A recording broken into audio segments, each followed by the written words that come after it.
You ever just be driving at night and feel like you're being watched?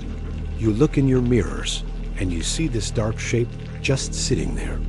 I thought it was just me until it happened again last week. I was by myself on a lonely stretch of highway somewhere in the middle of the country. Just the usual late night drive. I've been doing this for a living for almost 20 years now. I know every trick my truck can play and every sound it makes. It's like an extension of my body, part of my own skin. I was running a load of frozen fries from Idaho to Oregon. That's right, frozen French fries. Who knew there were so many different kinds of potatoes? The ones we got were called fingerlings. Don't ask me why. My job is just to show up at the place they tell me to, pick up whatever they tell me to, and take it to wherever they tell me to. Usually there's a crew there waiting for me when I arrive. They unload the trailer while I take a break, grab some coffee and a burger, use the bathroom, and stretch out a little bit. But not this time. This was one of those rare times where it was just me and the truck, so I went and hit the road. It was late, close to midnight.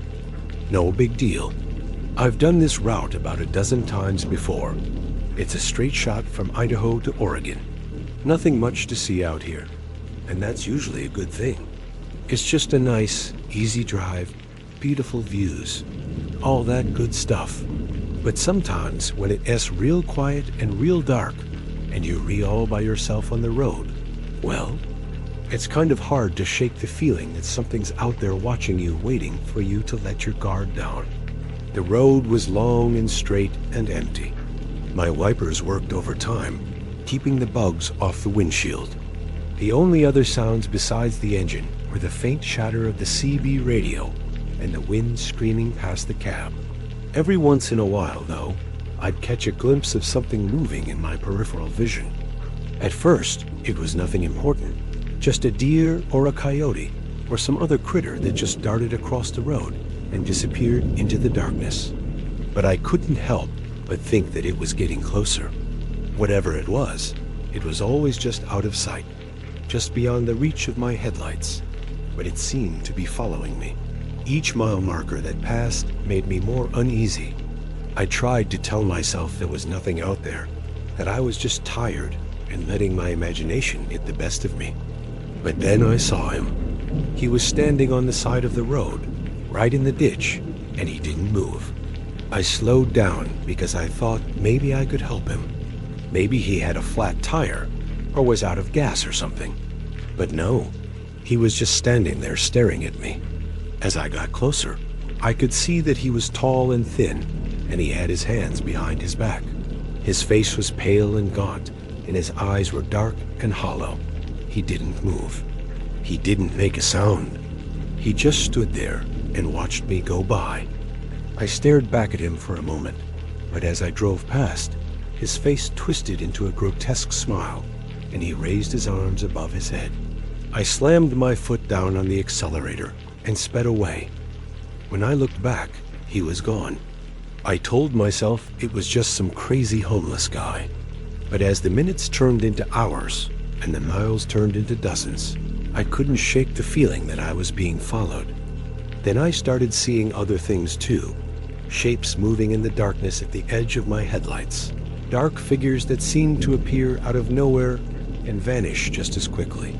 Faint creaks or thuds that sounded like footsteps or whispers.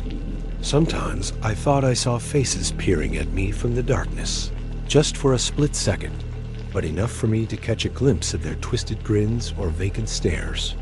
And then there were the eyes, glowing orbs of malevolent intelligence that seemed to track the truck's every move.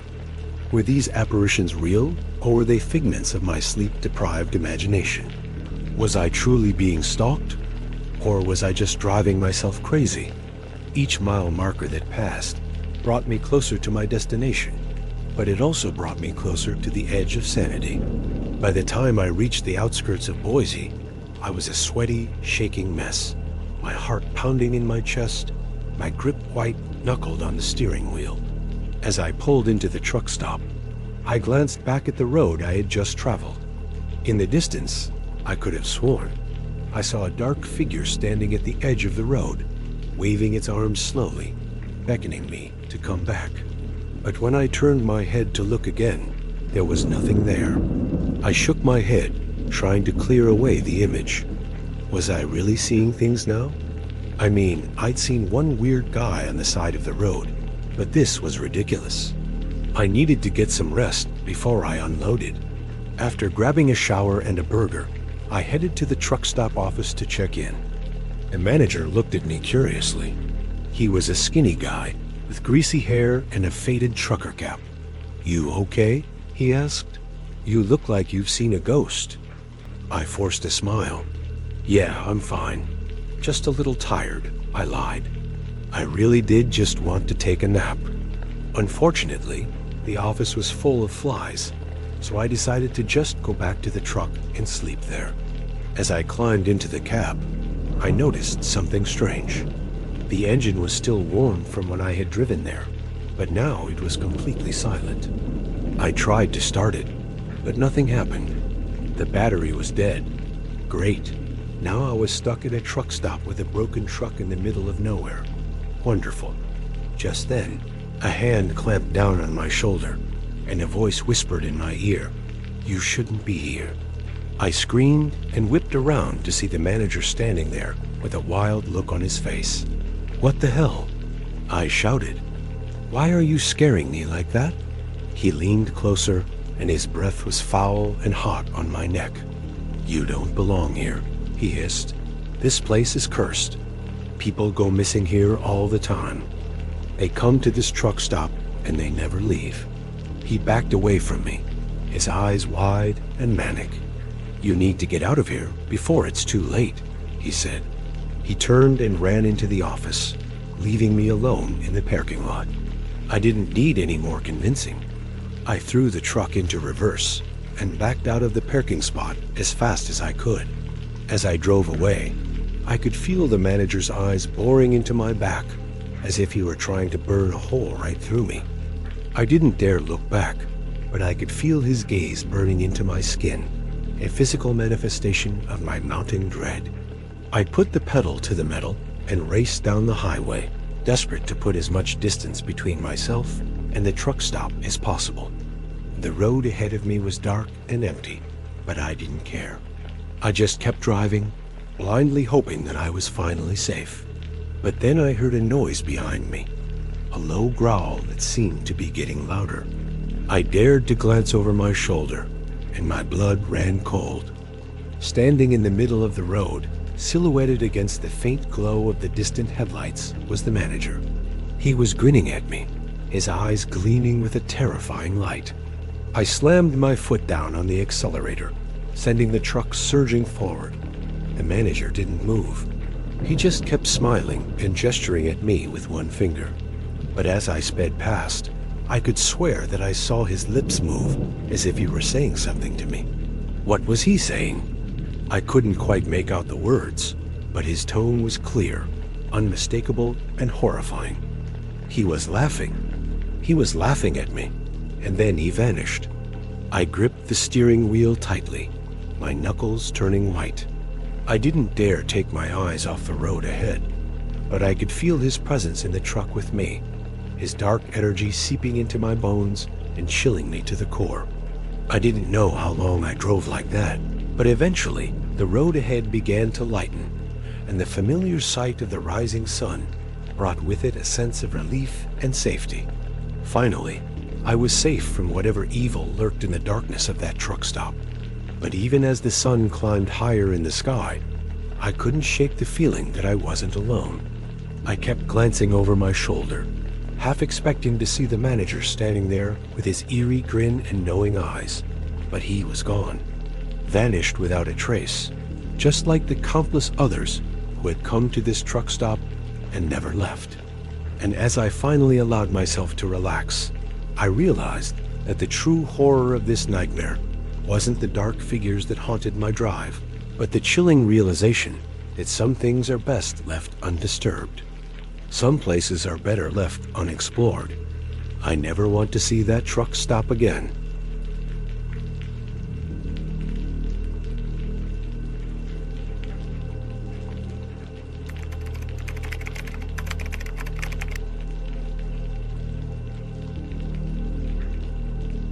I was driving a truck across the middle of nowhere one night. This was probably about 3 years ago now, and I had been driving for days. You know how it is when you're trucking. You do those long hauls where you drive for days and days without really stopping. But yeah, this was one of those trips, and I was getting real tired. Now, I don't remember what state I was in exactly. All I remember was that it was in the middle of America, somewhere very far from home. The kind of place where if you broke down, you might not see another person for days.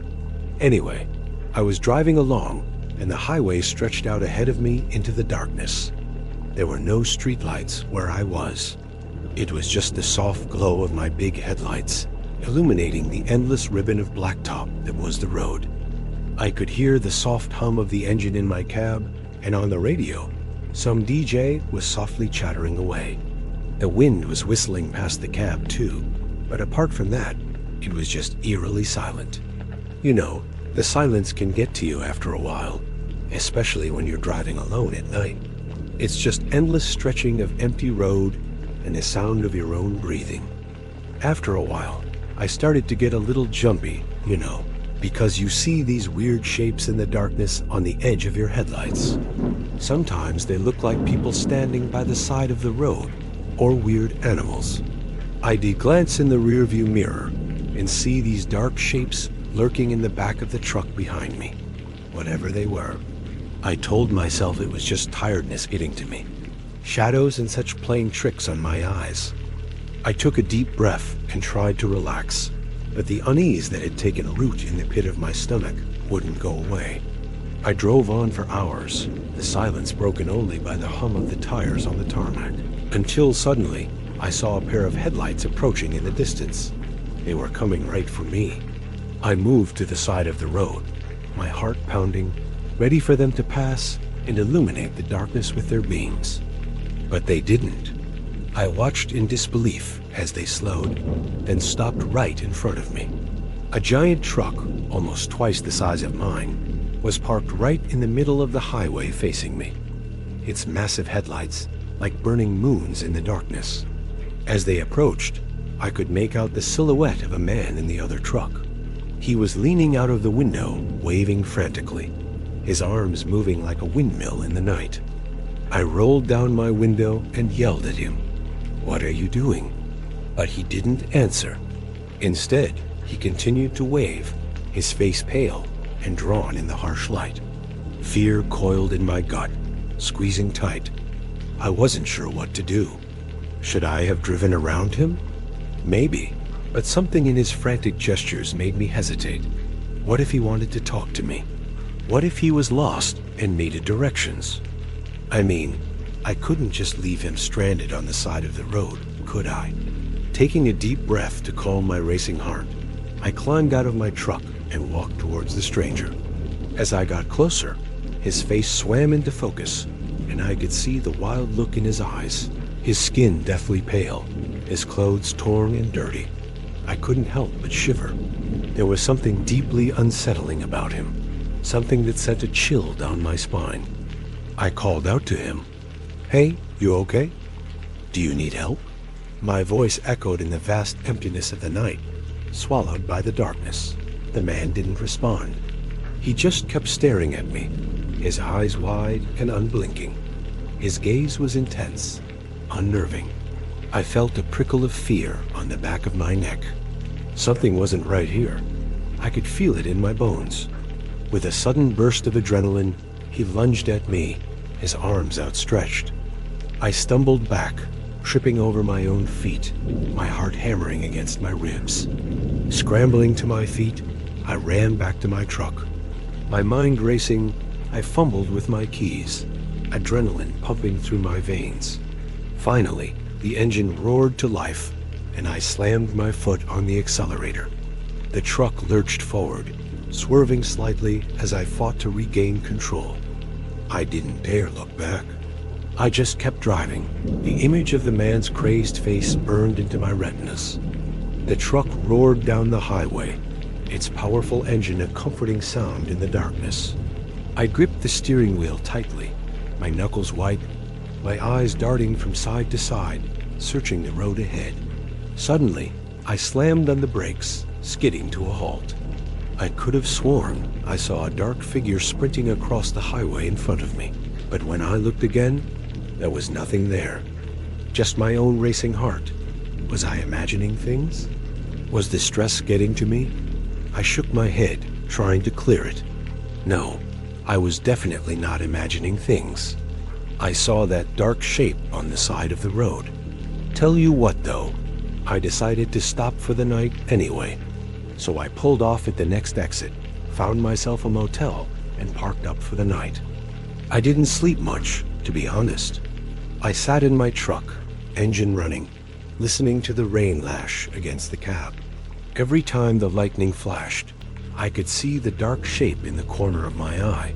And every time the thunder cracked, it sounded like the man's voice right outside my cab. To say I was creeped out would be an understatement. Anyway, come morning, the shape was gone. In fact, everything was normal again. The road was empty, the sky clear, and the gas station attendant was all smiles and sunshine. But it was like that man's insane eyes burned into my brain. I ended up completing my delivery a few days later, but I never went back to that part of the country ever again. I honestly think that something evil lurks out there on those deserted roads, and I don't want any part of it. That's one scary story I will never forget. So, hope you enjoyed that little story. You know what I always say, if it's meant to be creepy, it will give you nightmares. That's why I narrate these stories in the first person. I like to draw you right into the action. You know, you're there in the truck with me, experiencing everything as I do. Hopefully, I build up that tension nicely, so it keeps you on the edge of your seat, wondering what's going to happen next. And the ending, well, I like to leave a little mystery there. I think it's fun to keep you guessing even after the story's finished. But yeah, I take great pride in my craft.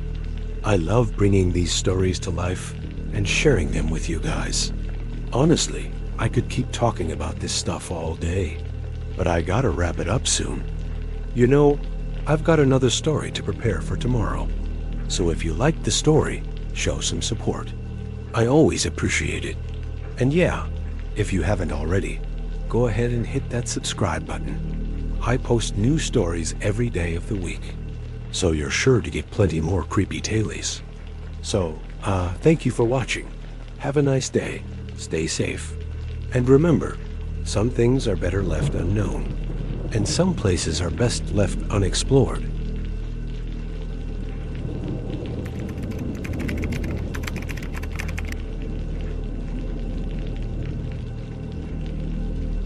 I'm a truck driver. I was driving late one night just south of San Angelo, Texas. It was one of those perfect nights where the stars are out and the windshield reflects all the stars in front of you and behind you. I had been driving for a few hours. Traffic was light and the cruise control was set. All you could hear was the engine. The radio was turned down so low you could barely hear it. And the only other sounds were the wind whipping past the cab and my CB occasionally crackling with police chatter. The miles just melted away. It was one of those nights where you feel invincible.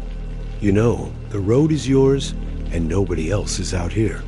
At least that's what I thought until about 2 when I started seeing things out of the corner of my eye. At first, they were just shadows dancing across the highway in front of me. I rolled down my window and the wind snatched my hat off my bunk. Suddenly, it was gone. So I rolled back up my window and got back to driving. That's when I started hearing it. A dragging sound, like something heavy being pulled along the side of the road. I looked over there, and I saw this shape moving slowly along the highway. I couldn't see exactly what it was, because my headlights don't reach that far out, but I could see its shape. It looked like a person, but it didn't look right. Like the way it moved, it was too unnatural. It was moving just at the edge of what I could see, though, so I tried not to dwell on it. But after a few minutes, I started seeing more shapes.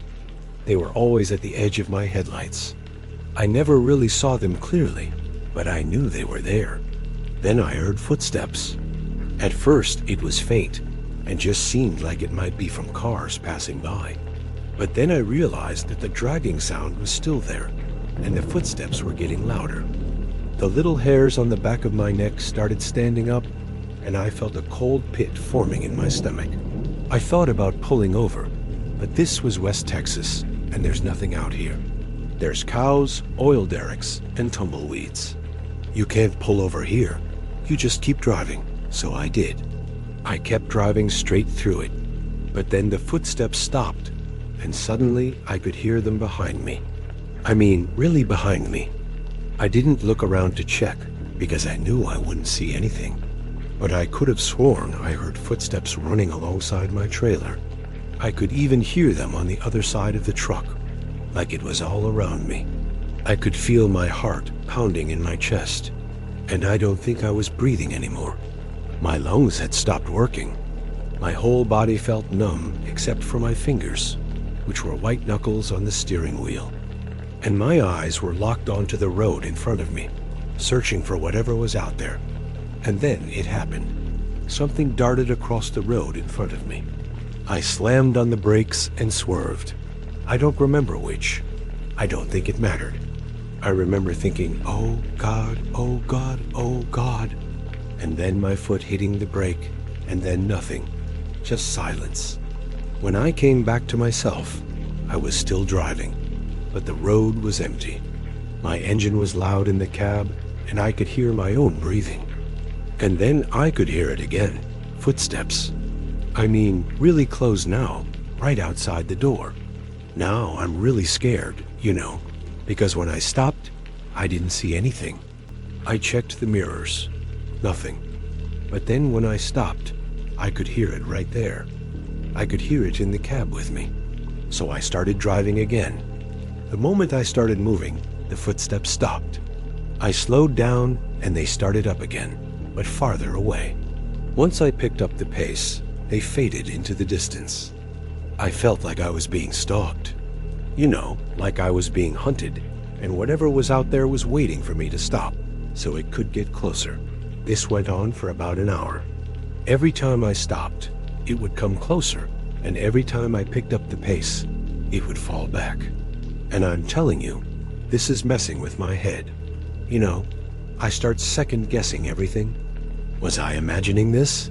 Are these crazy thoughts I'm having? Am I going insane? Is that what a heart attack feels like? Then it started flashing its lights at me. I mean, it flashed twice. Once for me and once at whatever was out there. Then I could hear a horn blast, but it wasn't coming from my truck. The hairs on the back of my neck stood up again. This is why you don't drive alone at night, especially in this part of the country. My truck was bouncing around in the road.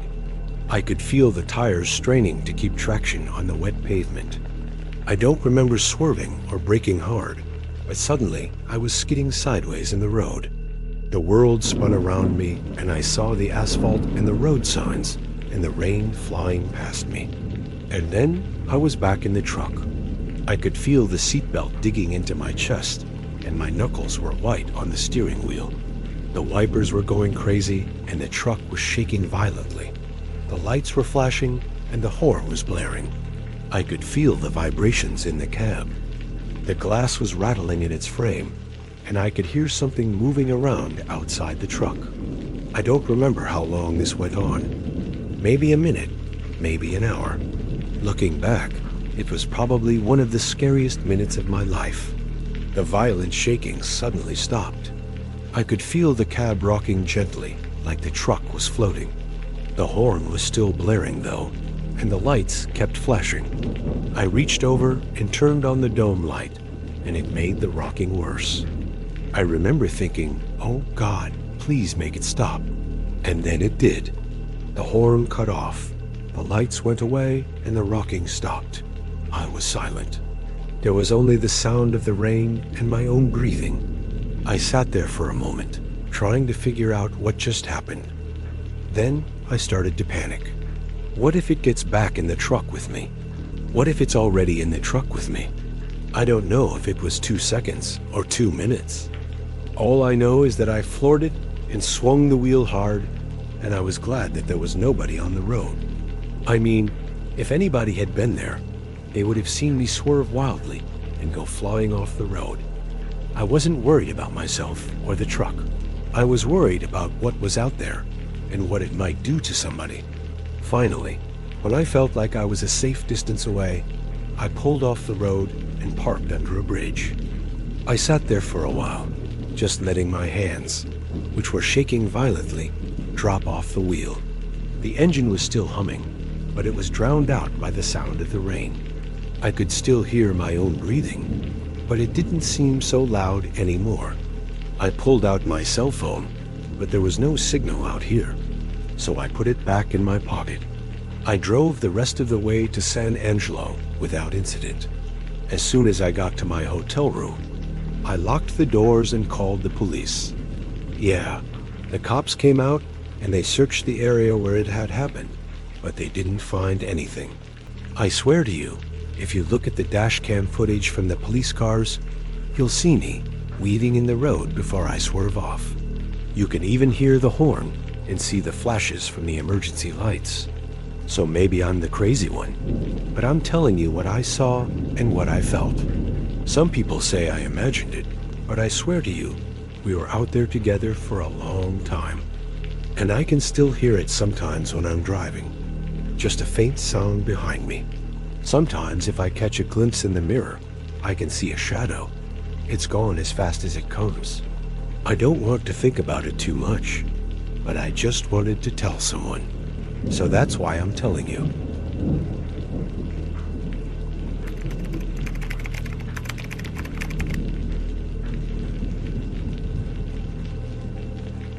The highway was empty, the road stretching out in front of me like a black, greasy ribbon in the darkness. My rig and I were alone on this stretch of interstate, just the two of us making our way through the night.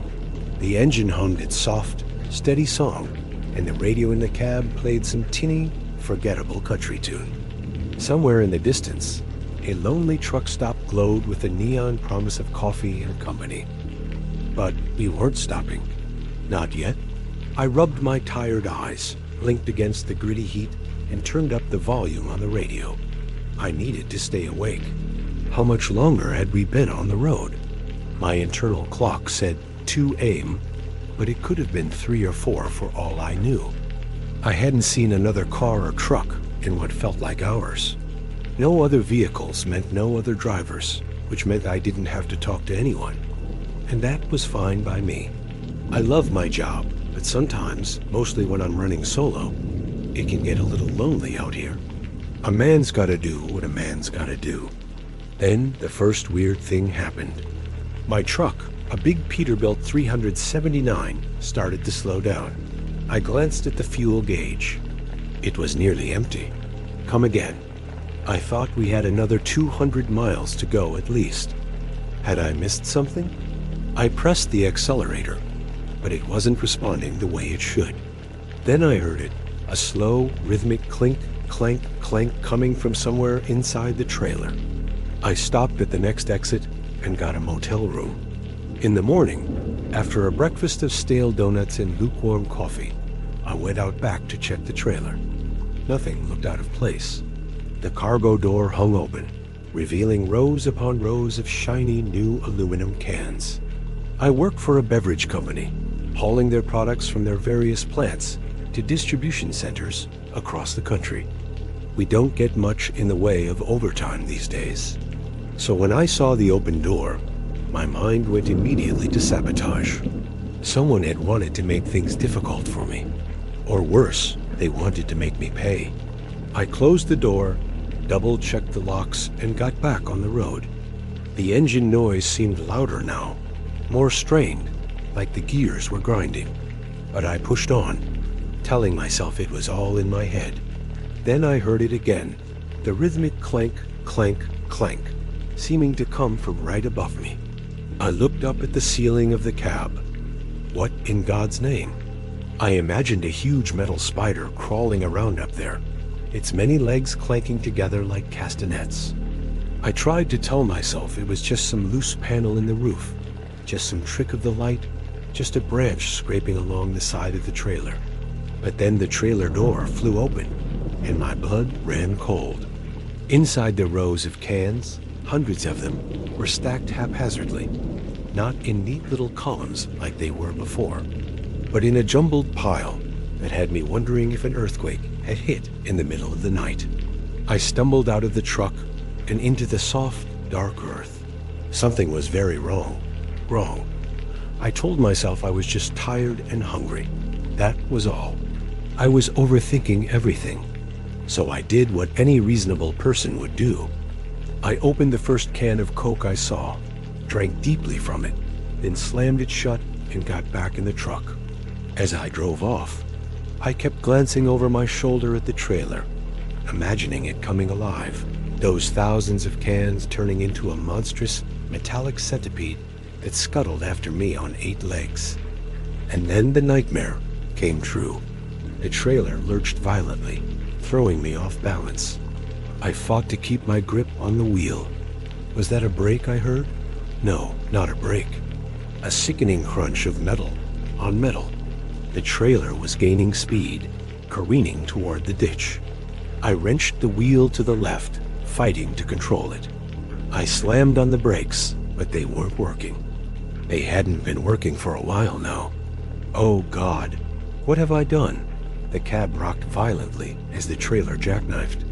I could feel the force of it, the momentum of those thousands of cans pressing against me, pinning me against the seat.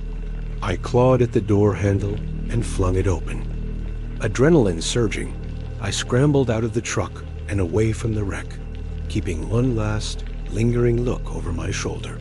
In the dim light, I could see the rows upon rows of cans shifting inside the trailer, rising up like the head of a monstrous serpent. And from the depths of that aluminum abyss, I heard a low, guttural growl.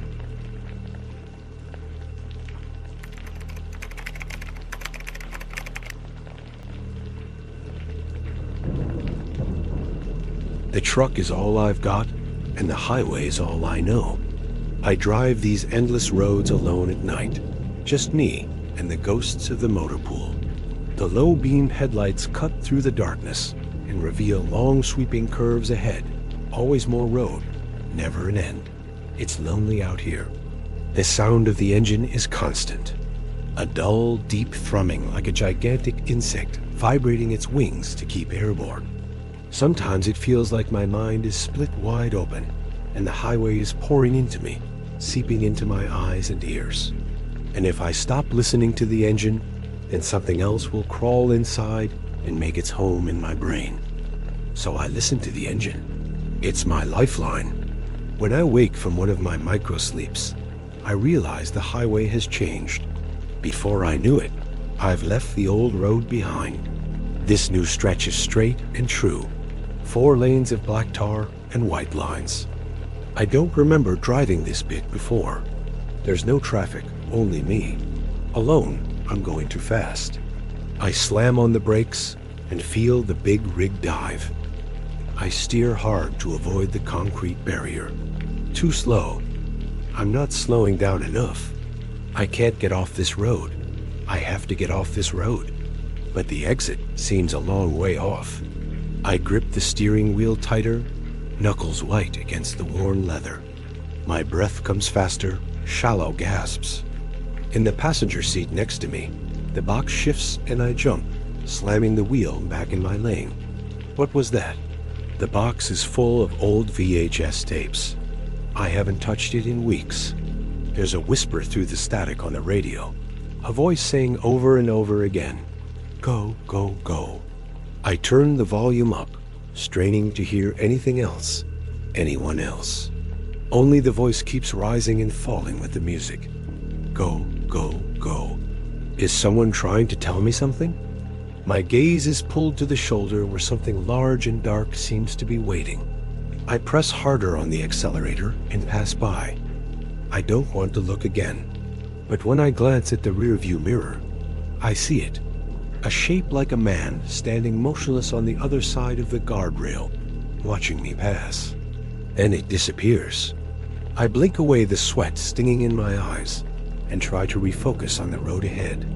When I look back, the figure is gone. I let out a breath I didn't realize I was holding. It's not there. I shouldn't have been looking. Of course, he wasn't really there. Just a trick of the light, a tree, a shadow. And yet, when I glance back at the place where I saw him, there are two figures now, both motionless. They don't move. They don't wave. They just stand there watching me. I increase the speed. I have to get away from them. As I hurtle past, the driver's window whizzes by. The two figures are leaning forward. Their mouths are open, silent screams. Their eyes are dark and empty sockets. I look away, then back again. They're gone. The hum of the tires on the road is louder now. I crank up the radio, drowning out the engine noise. Nothing but static. I switch stations. Anything to block out the sound of the road. Anything to block out the silence. The darkness presses close against the windows, like a living thing. Inside the cab, everything is shifting. The radio dial turns itself.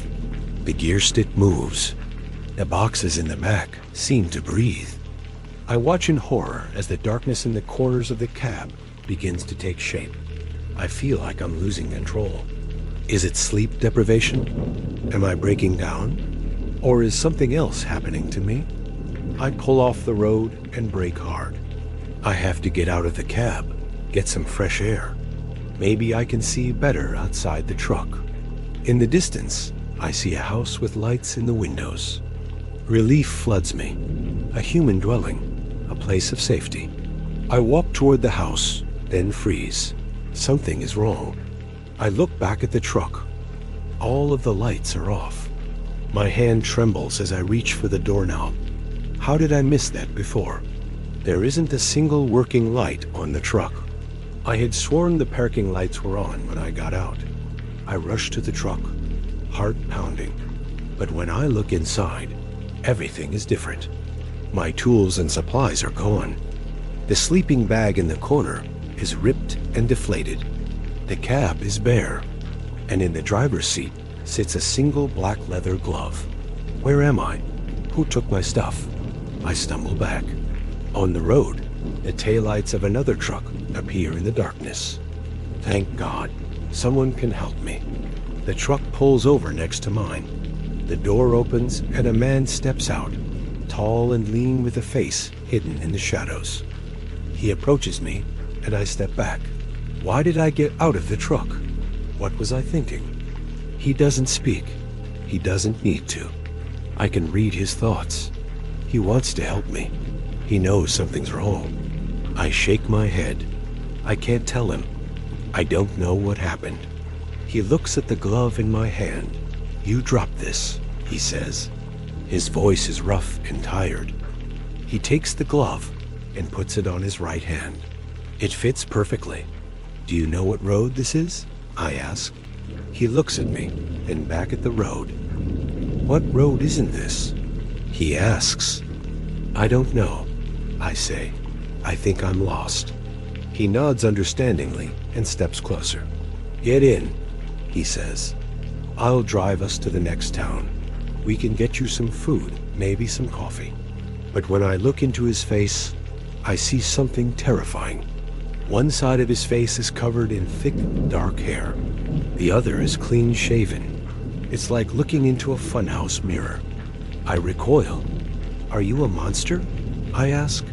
We're all monsters in the motor pool, he says, stepping closer. His breath is hot and foul on my skin. Come with me. I can't move. I'm frozen with fear. He reaches out and touches my chest. I flinch away. Help me, I whisper. I need your help. He stares at me, his expression unreadable. Hop in, he says. It'll be all right. I look into his eyes. Are they kind or cruel? I don't know, but I'm too scared to refuse his help. When I climb into the truck, the interior is familiar. My things are back where they belong. The engine starts and the truck lurches forward. I feel the weight of the man's gaze on me. The road ahead is straight and familiar. I recognize the houses and businesses lining the street. I'm getting closer to civilization, closer to help. Then I catch sight of a man on a bicycle, riding slowly in the middle of the road. I point him out to the driver. There's someone on a bike. He glances at the man, then back at the road. They're everywhere on this road, he says. I don't see any other cars. Where are we? I ask. The long stretch, he says. This is the last normal road before the endless highway. I don't understand. Normal road, endless highway. What does he mean? We come to an intersection, and he slows the truck. You should get out here, he says. You can flag down a ride for one of the trucks on the bypass. I look around. I'm in a small town. I can see homes, a diner, a gas station. Everything looks normal. Maybe I am lost. Maybe I'm having a breakdown. Maybe I imagined the endless highway. I thank the man. He watches me get out of the truck. When I turn to leave, I see the door on the other side open. For a moment, I see myself sitting in the driver's seat. Then the door closes. I hear the engine start, the truck pulling away. I don't call out to him. What would I say? Where is it? What is it? I don't know. The wind whips through the trees, whispering secrets in the dark. I look back at the road. The truck is gone. I shiver and pull my jacket tighter around me. When I finally look away, the road stretches endlessly before me, just like the one I woke up on. And somewhere inside the darkness, the engine is still humming, waiting.